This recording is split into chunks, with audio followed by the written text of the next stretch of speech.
வாழ்க வையகம், வாழ்க வையகம், வாழ்க வளமுடன். குரு வாழ்க, குருவே துணை. வணக்கம், நான் முத்தம்மா. முத்துக்களஞ்சியத்துக்கு உங்கள் அனைவரையும் வரவேற்கிறேன். இன்றைக்கி நம்ம பேச போகிறது பூஜ்ய ஸ்ரீ குரு ராகவேந்திர ராயர் அவரை பற்றி நாம் கொஞ்சம் பார்ப்போம். ராகவேந்திரர் அப்படின்னோடனே நாம் என்ன நினைக்கிறோம், அவங்க ஆந்திராவை சேர்ந்த சாமியார், கர்நாடகாவை சேர்ந்த சாமியார் அப்படின்னு நம்ம நினைக்கிறோம். ஏன்னா அவரோட சமாதி துங்கபத்ரா நதிக்கரையில் இருக்குது. ஆந்திராவுக்கும் கர்நாடகாவுக்கும் பார்டர், ஆனால் ஆந்திராவுக்குள்ளே இருக்குது. அதனால் நம்ம அப்படி நினைக்கிறோம். ஆனால் அவர் பிறந்து வளர்ந்தது எல்லாமே நம்மளோட தமிழ்நாட்டில் தான். அவர் ஒரு தமிழர். அவர் நம்ம சிதம்பரத்துக்கு பக்கத்தில் புவனகிரி அப்படின்னு ஒரு ஊர் இருக்குது. அந்த ஊரில் தான் அவர் பிறந்தார். பிறந்து வளர்ந்தது எல்லாமே அங்கே தான். இவங்களோட வம்சம் ஒரு கன்னட பிராமண குலம். நம்ம கிருஷ்ணதேவராயரோட அரசவையில் புலவர்களாக இருந்தவங்க. அவங்களோட தாத்தாவோட தாத்தா அவங்க எல்லாருமே இந்த நாயக்கர் மன்னர் வீழ்ச்சி அடையும் போது இவங்க எல்லாரும் ஒவ்வொருத்தராக இந்த பக்கம் தமிழ்நாட்டு பக்கம் வந்தாங்க. இவர் புவனகிரியில் அவங்க அப்பா இருந்தார். இப்போது இவங்களோட அப்பா திம்மண்ணப்பட்டர், அம்மா கோபிகாம்பாள். ரெண்டு பேருமே திருப்பதி வெங்கடாஜலபதி மேலே ரொம்ப பக்தி உள்ளவங்க. அவங்க ஒரு இதில் அவங்க விரதம் இருந்து சாமியை கும்பிட்டு அவருக்கு ஒரு மகன் பிறந்தான். அவர் குரு ராஜான்னு அவருக்கு பேர் வச்சாங்க. அடுத்தாற் போல் ஒரு மக, அவளுக்கு வேங்கடம்மான்னு பேர் வச்சாங்க. பேர் வச்சுட்டு அவங்க அங்கே அந்த ஒரு மத்துவ மடம் கும்பகோணத்தில் இருக்குது. அதில் இவர் ராகவேந்தரோட அப்பா அங்கே இருந்தார். அங்கே இருந்து பணிகள் புரிஞ்சிக்கிட்டு இருந்தார். அதில் சுதீந்திர தீர்த்தராயர் அப்படிங்கிறவர் தான் அப்போது மடாதிபதியாக இருந்தார். அப்புறம் கொஞ்ச நாள் 2 குழந்தைகள் பிறந்த அப்புறம் திரும்ப அவர் புவனகிரி பக்கம் வந்தார். அதுக்கப்புறம் திரும்ப திருப்பதி வெங்கடாஜலபதியை வேண்டி அவரோட அருளால் பிறந்தவர் தான் நம்முடைய ராகவேந்திரர். குடும்பத்தில் 3வது குழந்தையாக பிறந்தார். அவருக்கு வேங்கடநாதன் அப்படின்னு பேர் விட்டு வளர்த்திட்ருக்கார். அவருக்கு 5வது வயசுலேயே உபநயனம் பண்ணி வச்சாங்க. அதுலேருந்து அவர் கல்வி கற்க ஆரம்பித்தார். அப்பாவை குருவாக வச்சு கல்வி கற்றுக்கிட்டு இருந்தார். இவரோட சின்ன வயசுலேயே அவங்க அப்பா இறந்து போகிறார். அதனால் அவருடைய சகோதரர் குருராஜத்தை அவர் ஆரம்ப கல்வியெல்லாம் கற்றார். இந்த சமயத்தில் இவங்களோட சகோதரிக்கு வேங்கடம்மாளுக்கு மதுரையை சேர்ந்த நரசிம்மாச்சாரியார் அப்படிங்கிறவருக்கு கல்யாணம் பண்ணி கொடுத்தாங்க. அவங்க மதுரையில் இருக்காங்க. அவர் ஒரு பெரிய பண்டிதர், அவங்களோட அக்கா கணவர். அவர்கிட்ட போய் மேல் படிப்பு படிக்கிறதுக்காக அவர்கிட்ட போனார். போய் நேர உபநிடதங்கள், நிறைய வேதாந்தங்கள் எல்லாத்தையும் அவர் கற்று தேர்ந்துட்டு அங்கேருந்து புவனகிரிக்கு வந்தார். புவனகிரிக்கு வந்தோடனே அவருக்கு ஒரு கல்யாணம் பண்ணி வச்சாங்க. சரஸ்வதி அம்மாள் அப்படின்னு ஒரு பெண்ணை அவங்களுக்கு கல்யாணம் பண்ணி வச்சாங்க. இவங்களுக்கு ஒரு ஆண் குழந்தை பிறந்தது. ஆனால் இவர் நிறைய கல்வி கற்றிருக்காரு. நேரம் ரொம்ப பாண்டித்யம் உள்ளவர். நிறைய எல்லா வேதாகமங்களுக்கெல்லாம் அர்த்தம் எழுதுவார், பொருள் சொல்லுவார். எல்லாம் இருந்தாலும் இவருக்கு பிழைப்புக்கு வழி இல்லை. ஏன்னா இவர் கல்வியை எல்லாத்துக்கும் கற்றுக் கொடுக்காரு. ஆனால் கல்விக்கு நம்ம சொல்லி கொடுக்கறதுக்கு பணம் வாங்கக்கூடாதுங்கிறது அவரோட கொள்கை. அப்போ இவருக்கு வேறு எந்த வழியில் நமக்கு பணம் வரும்? இல்லை, அவருக்கு அந்த குடும்பம் ரொம்ப வறுமையில் வாட ஆரம்பிச்சு. அதுக்கப்புறம் இவர் பார்த்தாரு, சரி கும்பகோணம் போயிடுவோம் அப்படின்ட்டு சுதீந்திர தீர்த்தராயத்தை வந்துடுறாரு.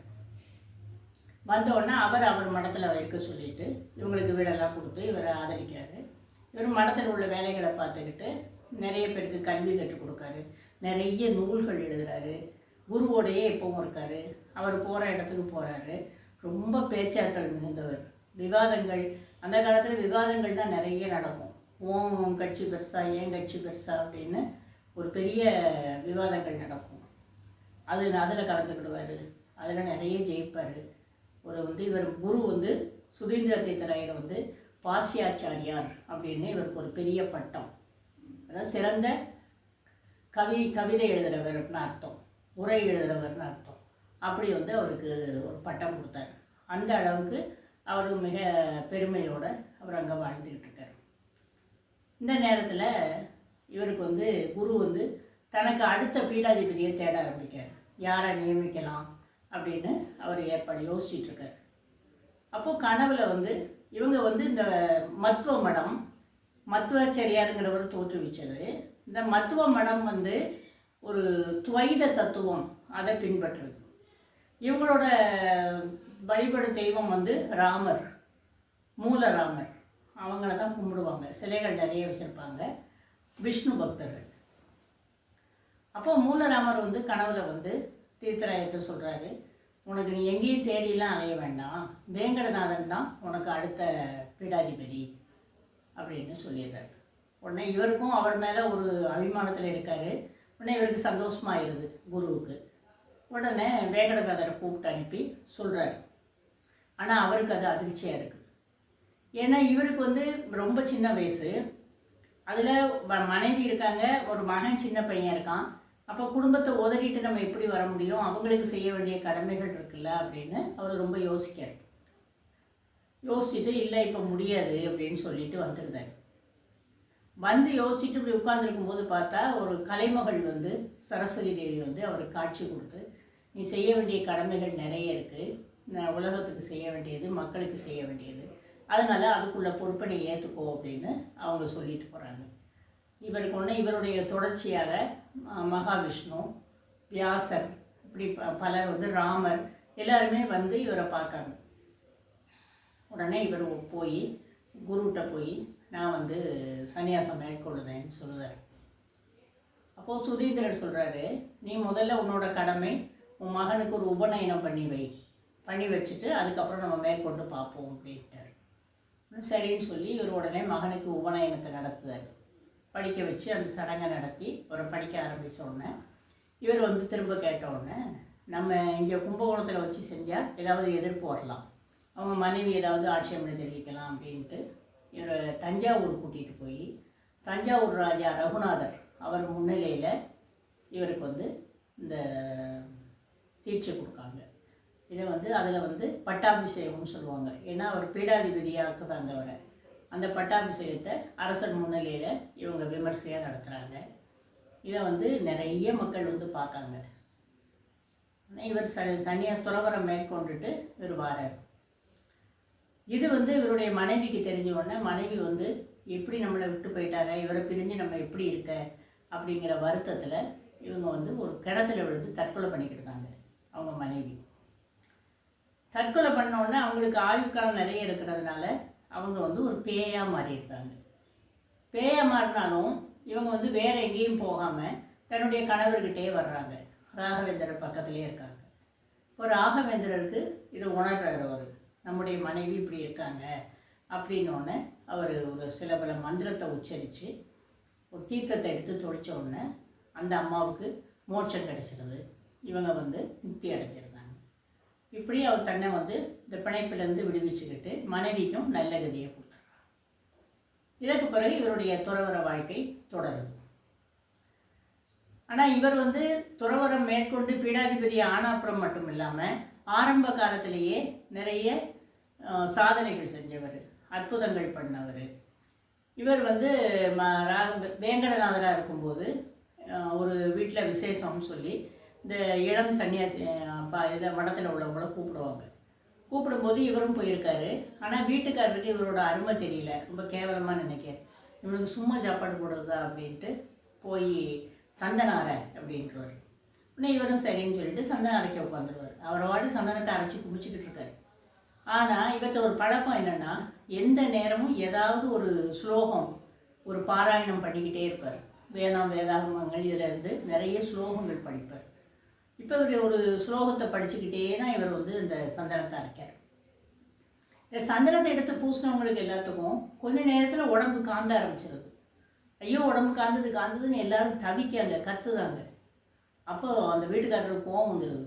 உடனே வேங்கடநாதரை கூப்பிட்டு, நீ என்ன பண்ணி தொலைச்ச, இவங்களுக்கெல்லாம் இப்படி காந்துது அப்படின்னோடனே அவர் அப்படியே யோசிச்சுட்டு, நீங்கள் கொடுத்த சந்தனத்தை தான் அரைச்சேன் அப்படின்ட்டு யோசிக்காரு. இவர் வந்து ஒரு மந்திரத்தை சொல்லிக்கிட்டே தான் ஒரு பாடலை சொல்லிக்கிட்டு அரைச்சார். அந்த பாடல் என்னென்னா அக்னி சூத்திரம் அப்படின்னு சொல்லுவாங்க. அக்னி பகவானுக்குள்ள மந்திரம். அந்த மந்திரத்தை சொல்லிகிட்டே அரைச்சதுனால அக்னி பகவானோட இது அதில் இருக்குது, அதனால தான் உடலில் காந்தல் வந்திருக்கு அப்படின்னு இவர் கண்டுபிடிச்சிருக்காரு. உடனே சரி அப்படின்னு சொல்லிட்டு உடனே வருண பகவானுக்குள்ள ஸ்தோத்திரத்தை இவர் படிக்கார். இவர் படிக்க ஆரம்பித்த உடனே இவங்களுக்கு எல்லாம் உடம்புல அந்த எரிச்சல் போகி உடம்புல குளிராகுது, குளுமையாகுது. இதை பார்த்த உடனே அந்த வீட்டுக்காரருக்கு தன்னுடைய தப்பு தெரியுது.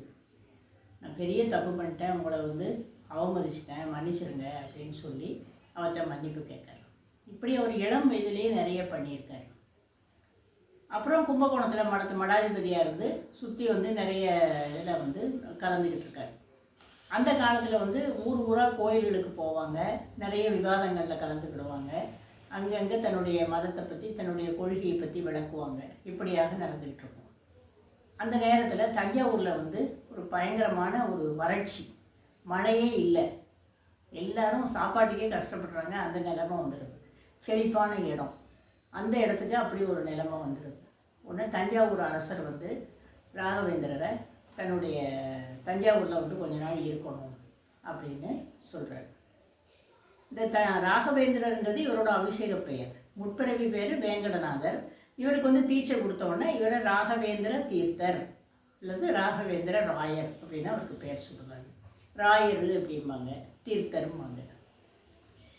இப்போ இவரும் போய் தஞ்சாவூரில் இருந்து நிறைய ஓமங்கள் வளர்க்கார், யாகங்கள் செய்கிறார். செய்யும்போது அந்த தேவர்கள் மனம் குளிர்ந்து அவங்க வந்து அந்த மழையை அனுப்பி வைக்காங்க. மழையை அனுப்பி வச்ச உடனே நல்ல மழை வருது, மழை பெய்ய ஆரம்பிக்கு, ஊர் செழிக்க ஆரம்பிக்கு. உடனே அரசருக்கு ரொம்ப மகிழ்ச்சி அடைஞ்சு ஒரு மிக விலை உயர்ந்த ஒரு நகை, கழுத்தில் அணியக்கூடிய ஆரம், அதை வந்து ராகவேந்திரர் கையில் கொடுக்காரு. கொடுத்தோடனே ராகவேந்திரர் வாங்கி அதை வந்து ஓமகுண்டத்தில் போட்டிருந்தார், தீக்குள்ளே போட்டிருந்தார். ஆனால் அரசருக்கு ரொம்ப கஷ்டமாயிருது. அவர் வந்து நம்மளை வந்து அவமதிச்சிட்டான், நம்மளை கேவலப்படுத்திட்டான் அப்படின்னு அரசர் நினைக்கார். உடனே அவரோட எண்ணத்தை வந்து ராகவேந்திரர்கிட்ட சொல்கிறார்.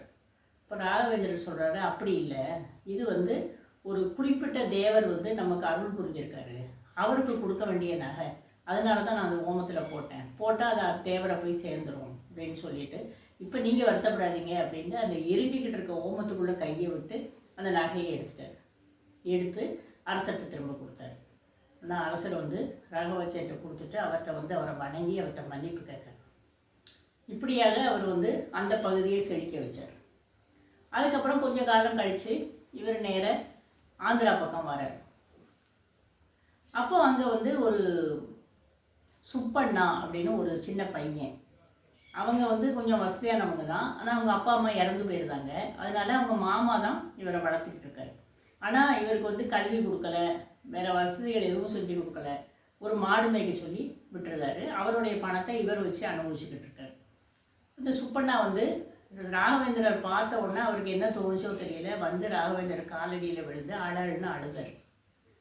அழுத உடனே ராகவேந்திரர் இப்படி பார்த்துட்டு தாங்கிட்ட இருந்த ஒரு அட்சதைன்னா அரிசி, மந்திரிக்கப்பட்ட அரிசி, அந்த அரிசியை அவர் சுப்பண்ணா கையில் கொடுத்து, இதை நீ வச்சு எப்போனாலும் நீ என்னை நினை அப்படின்னு சொல்லி அவர் கையில் கொடுத்துட்டு இவர் போயிடுவார். உடனே அவரும் அதை பத்திரமா வச்சுட்டு மாடு மேய்ச்சிட்டு இருக்கார். அந்த நேரத்தில் அங்கே ஒரு முஸ்லீம் அரசன் நவாப் வாரர். நவாப் வந்து அந்த பகுதி அரசர். அவர் வந்தவர், அவருக்கு வந்து ஒரு தெலுங்கில் ஒரு ஓலை வந்திருக்கு. ஓலை வந்தவுடனே அதை படிக்கணும்னு பார்த்தா தெலுங்கு தெரிஞ்சவங்க யாரும் அவங்கள்ட்ட இல்லை. அப்போ இந்த இவன் உட்காந்துருக்கிறத பார்த்தோன்னே சுப்பண்ணாட்ட வந்து, தம்பி இதை கொஞ்சம் வாசிச்சு கட்டு அப்படிங்க. இவருக்கு எழுத பிடிக்கவே தெரியாது. இவர் எப்படி வாசிக்க முடியாது, எனக்கு தெரியாது அப்படின்னா அரசருக்கு கோவம் வருது. தொலைச்சி அப்படின்னு சத்தம் போடுறாரு. உடனே இவர் சரின்னு சொல்லிட்டு ராகவேந்திரரை வணங்கி அவர் நினைக்கார். நினச்ச உடனே அந்த ஓலையில் உள்ளது பூரா இவருக்கு தெரியுது. அதை அப்படியே வாசித்து அரசர்கிட்ட காட்டுறார். அந்த ஓலையில் என்ன இருந்ததுன்னா, இவர் வந்து ஒரு போருக்கு படையை அனுப்பியிருக்காரு, அதில் நம்முடைய படைகள் வெற்றி பெற்றது, நாம் வந்து அந்த பகுதியில் ஜெயிச்சிட்டோம், நம்ம ஆளுகைக்குள்ளே கொண்டு வந்துட்டோம்னு ஒரு செய்தி இருக்குது. இதை கேட்ட உடனே அவருக்கு ரொம்ப சந்தோஷமாயிருது நவாப்புக்கு. இதை வந்து நீ வந்து எனக்கு ஒரு நல்ல செய்தி சொன்னதுனால இந்த பகுதிக்கு உன்னை திவானாக்குறேன் அப்படின்னு சொல்லிட்டு போயிடுறார். ஆக கல்வி அறிவு இல்லாத ஒரு எழுத்து ஒன்றுமே தெரியாதவர் வந்து அந்த பகுதிக்கு ஒரு திவானாக உயர்ந்திருந்தார் மகானோட அருளாட்சியில். அப்புறம் இவர் எதிர்பார்த்துக்கிட்டே இருக்கார், எப்படா ராகவேந்திரர் திரும்ப வருவார் அப்படின்னு அவர் எதிர்பார்த்துக்கிட்டு இருக்கார். அந்த நேரத்தில் திரும்ப ராகவேந்திரர் அங்கே வாரார். அந்த இடத்துக்கு பேர் அதோனிம்பாங்க. அதோனியோட அரசர் தான் அந்த நவாப். உடனே இந்த திவான் போய் சுப்பண்ணா போய் இந்த மாதிரி வாரார் ராகவேந்திரர், அவரை வரவேற்கணும் அப்படி இப்படின்னு சொன்ன உடனே இவர் சரி அப்படின்றார். ஆனால் அவர் யோசிக்காரு, இவரை வந்து நம்ம டெஸ்ட் பண்ணி பார்க்கணும் அப்படின்ட்டு. உடனே இவர் திவான் சுப்பண்ணா போய் ராகவேந்திரரை வரவேற்காரு. வரவேற்றோடனே அரசர் வந்து பரிசு பொருட்கள் எல்லாம் தாம்பாளத்தில் வச்சு பட்டு துணி வச்சு மூடி அதை வந்து ராகவேந்திரருக்கு அனுப்பி வைக்கார். எல்லாம் வந்தோடனே ராகவேந்திரர் ஒன்றுமே சொல்லலை, சிரிச்சுட்டே கீழே வைங்கன்றதார். வச்சோடனே தன்னுடைய கமண்டலத்துலேருந்து நீரை எடுத்து அந்த தாம்பாளத்து மேலே பூரா தொழிப்பார். தொழிச்சிட்டு இப்போ திறங்க அப்படிம்பார். திறந்தா உள்ளே வந்து பூக்கள், பழங்கள், ஆப்பிள், ஆரஞ்சு, அது இதுன்னு நிறைய பழங்கள், பூ வகைகள் இப்படி இருக்குது. உடனே இவர் மகிழ்ச்சியோடு நான் இதை பெற்றுக்கொண்டேன்னு உங்கள் அரசர்கிட்ட சொல்லிடுங்க அப்படின்ட்டு போனால் அடுத்த நிமிஷம் அரசர் ஓடி வரார் நவாப். ஏன்னா அவர் என்ன பண்ணியிருக்காரு, அதுக்குள்ளே பூரா இறைச்சி மாமிசங்கள் இதெல்லாம் வச்சு ராகவேந்திரனுக்கு அனுப்பி வச்சுருக்காரு. அவர் தீர்த்தத்தை தொழிச்சு அதை பூரா பழங்களாக மாற்றிட்டார். இதை பார்த்தோன்னா அரசர் வந்து அவரை வந்து காலில் விழுந்து வணங்கி, என்னுடைய ராஜ்யம் முழுசும் நீ ஏற்றுக்கோங்க, அப்படி இல்லைன்னா இந்த அதோனி பகுதியாவது நான் உங்களுக்கு தரேன் அப்படின்னு சொல்லி அவர் ரொம்ப வற்புறுத்துறாரு. இப்போ ராகவேந்திரர் சொல்கிறாரு, இல்லை எனக்கு வேண்டாம் அப்படின்னோடனே அவர் திரும்ப திரும்ப சொன்னோடனே சரி அப்போ எனக்கு ஒரே ஒரு கிராமம் மட்டும் வேணும் அப்படிங்கிறார். எதுன்னா இந்த மாஞ்சாலம் அப்படிங்கிற கிராமம் எனக்கு தாங்க அப்படின்னு கேட்குறாரு. அது வந்து மிகவும் தரிசுதான பகுதி, வறட்சியான பகுதி, அதை கேட்கிங்களே அப்படின்னோடனே பரவாயில்ல எனக்கு அதுதான் வேணும் அப்படின்னோடனே சரின்னு சொல்லிட்டு அவருக்கு அந்த பகுதியை தானம் பண்ணி எழுதி கொடுத்துருந்தாரு. அந்த மாஞ்சாலம்ங்கிற கிராமம் தான் இன்றைக்கி மந்திராலயமாக இருக்குது. இதுக்கு ஒரு கதை என்ன சொல்கிறாங்கன்னா, இவர் ராகவேந்திரர் வந்து முற்பிறவியில் வந்து ஒரு தேவராக இருந்தார். ஆரம்பத்தில் அவர் வந்து பிரம்மாவோட பூஜைக்காக பூ பறித்து கொண்டு வருவார் பூமிக்கு வந்து. அப்போ பூமிக்கு வந்து பூமியோட அழகை பார்த்துட்டு இந்த பூக்களோட மலர்ச்சியை பார்த்துட்டு அவருக்கு ஒரு நாள் ரொம்ப சந்தோஷமாயிருது. நாமளும் இந்த பூமியில் பிறந்தா நல்லா இருக்குமே அப்படின்னு அவர் மனசில் நினச்சிட்டு பிரம்மாவுக்கு பூஜைக்கு பூ கொண்டு போயிடுறாரு. ஆனால் வழக்கமான நேரத்தை விட நேரம் தாண்டி இருக்குது. உடனே பிரம்மா அப்படி ஏன் நேரம் ஆகிட்டு அப்படின்னு சொல்லிட்டு இப்படி பார்த்துட்டு, சரி உனக்கு பூமியில் பிறக்கணும்னு ஆசையாக இருக்குன்னா போய் பிறந்துட்டு வான்றது. அப்போ என்ன பிறவி எடுக்க அப்படிங்கும்போது அவரை வந்து பிரகலாதனா பிறவி எடுக்கார். பக்த பிரகலாதன் அவர் தான் அவரோட அப்பா இரண்யகசிபு. அவரை வந்து அவரை இது பண்ணுறதுக்காகத்தான் நரசிம்ம அவதாரம் எடுப்பார் விஷ்ணு. இவர் பிரகலாதன் வந்து அடுத்த பிறவியில் வந்து பகீரா அப்படிங்கிறவராக பிறப்பார்.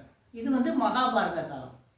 மகாபாரத காலத்துலேயும் அவங்க இருந்து, ஆனால் அவர் வந்து பாண்டவர்களுக்கு எதிராக தான் இருந்து பீமனால் கொல்லப்படுவார்.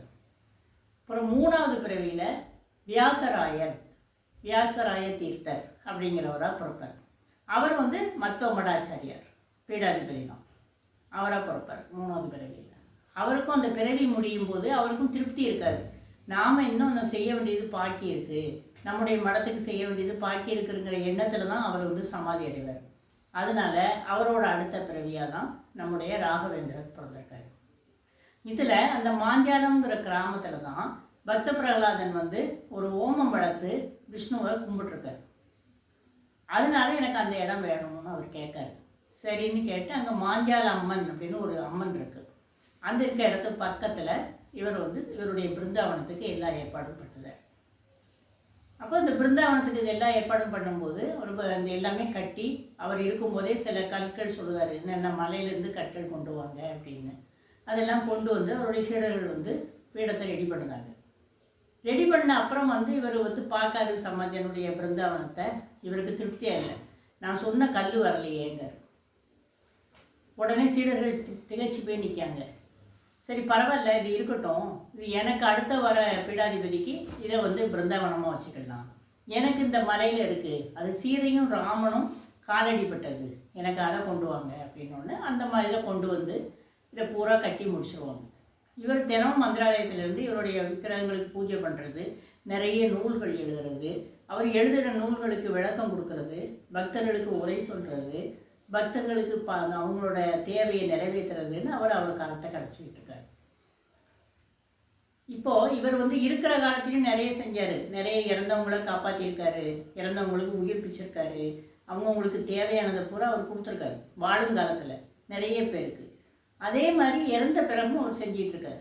அப்போ என்ன சொல்லுவாங்கன்னா, ஒரு நாள் ராகவேந்திரரை வந்து ஒரு 3 ஜோசியர்கள் பார்க்க வராங்க. பார்க்க வந்துட்டு கேட்பாங்க, நீங்கள் வந்து எனக்கு நான் உங்கள் ஜாதகத்தை கொடுங்களேன், நான் ஒரு ஜாதகம் பார்த்து சொல்லணும் அப்படின்னு கேட்காரு. அப்போது ராகவேந்தர் சொல்கிறாரு, நான் ஒரு ஜாதகம் தரேன், அவங்க 3 பேருக்கும் 3 ஜாதகம் தரேன், அதை நீங்கள் 3 பேரும் பார்த்துட்டு எனக்கு பலன் சொல்லுங்கள் அப்படின்னு கேட்காரு. சரின்னு சொன்னோன்னே 3 பேர் கையிலையும் ஜாதகம் கொடுக்கப்படுது. பார்த்த உடனே 3 பேரையும் வந்து இவர் வந்து பலன் கேட்காரு. அதில் ஒருத்தர் சொல்கிறாரு, அதில் என்ன சொல்லுவாருன்னா, இந்த ஜாதகரோட ஆயுள் காலத்தை நீங்கள் கணிச்சு சொல்லணும் அப்படின்னு சொல்லியிருப்பார் ராகவேந்திரர். ஆனால் ஜோசியர்கள் வந்து பொதுவாக வந்து ஆயுள் காலத்தை கணிச்சு சொல்ல மாட்டாங்க.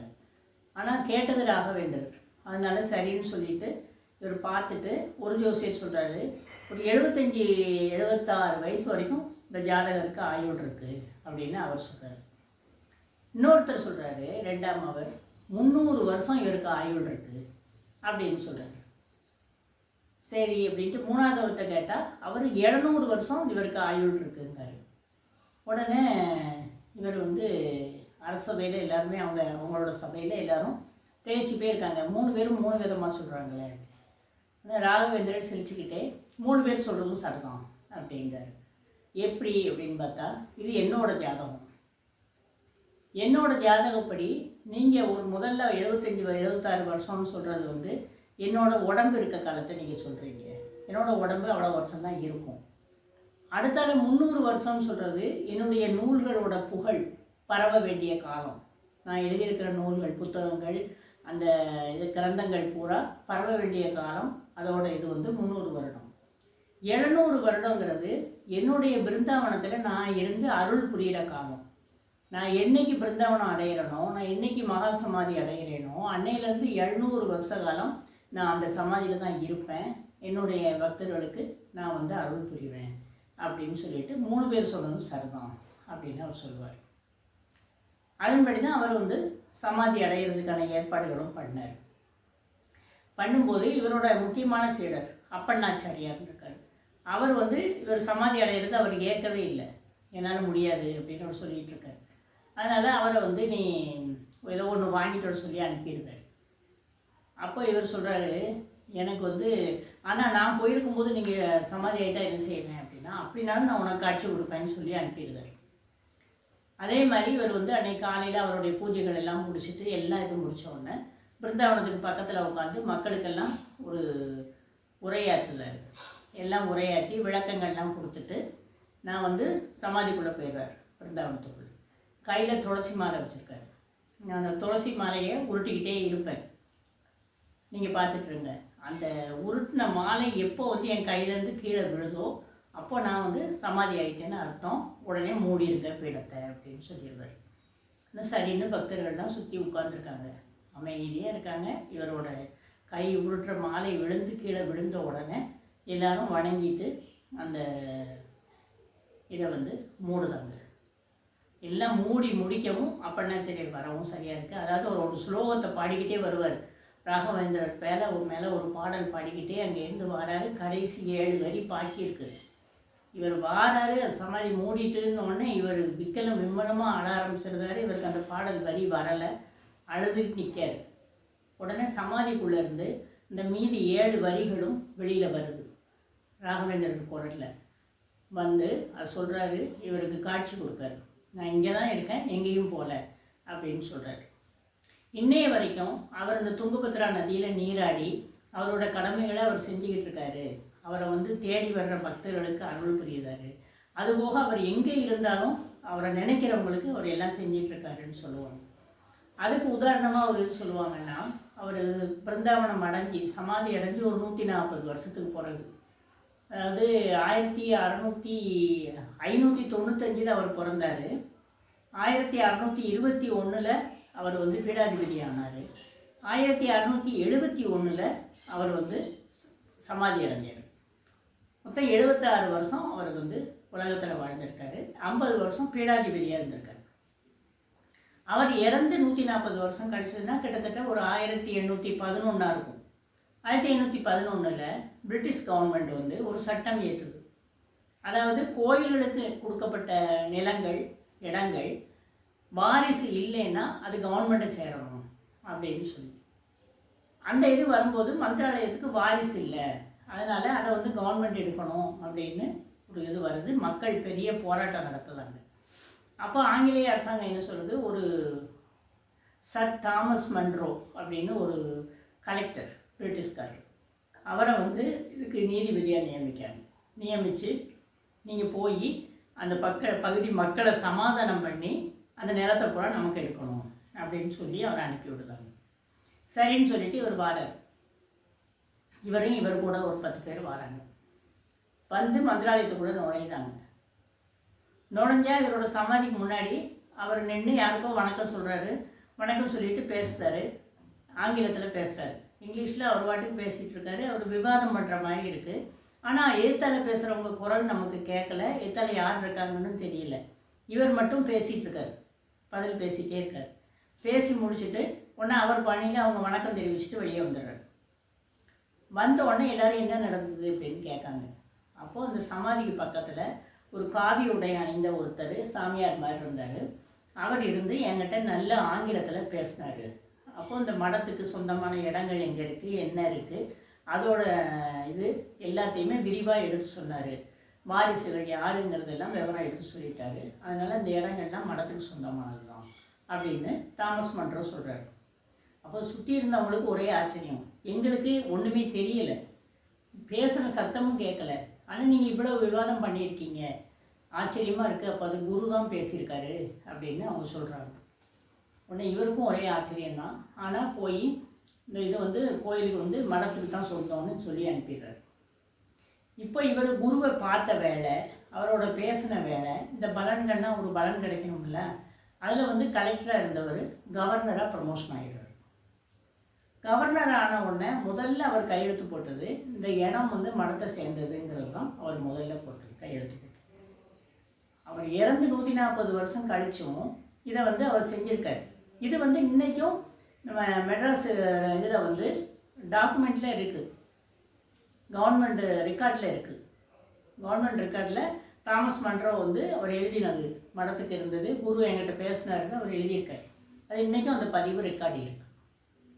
140 வருஷம் கழிச்சும் அவர் வந்து தன்னையும் தன்னை நம்பியிருக்க பக்தர்களையும் தன்னுடைய இடத்தை காப்பாற்றி பக்தர்களுக்கு கொடுத்துருக்கார். அப்பேற்பட்ட மகான். என்ன நினைச்சது நடக்கும், நமக்கு அவர் செய்வார். நம்பிக்கை தான் வாழ்க்கை. நம்ம குருவை நம்பினோன்னா நம்மளை என்றைக்குமே அவர் கைவிட மாட்டார். மந்திராலயம் வந்து இன்றைக்கும் ஒரு அற்புதமான இடம், அமைதியாக ஆத்தங்கரையில் இருக்குது. அதுக்கு பக்கத்தில் வந்து நவ பிருந்தாவனம் அப்படின்னு ஒரு பிருந்தாவனம் இருக்குது.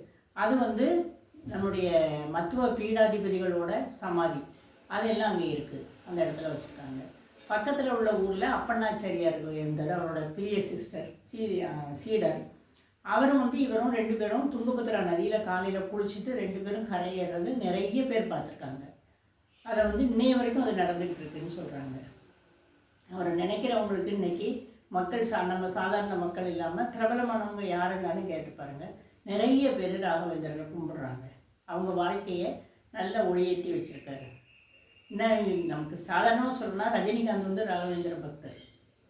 அதே மாதிரி ராகவா லாரன்ஸ் அவரெல்லாம் கீழ்நிலையில் இருந்து மேலே வந்தவர். இது எல்லாமே ராகவேந்திரர் அருளால் நடந்தது. நம்ம வந்து நம்ம வாழ்க்கையை நம்ம வந்து ரொம்ப பெரிய லெவலில் நம்ம போகாட்டணும். மன நிம்மதியோடையும் சந்தோஷத்தோடையும் நம்ம அமைதியாகவும் வாழ்கிறதுக்கு குரு ராகவேந்திர வேண்டி வணங்கி கேட்டுக்கிடுவோம். பூஜ்ய ராகவேந்திராய நமக. நன்றி, வணக்கம், வாழ்க வளமுடன்.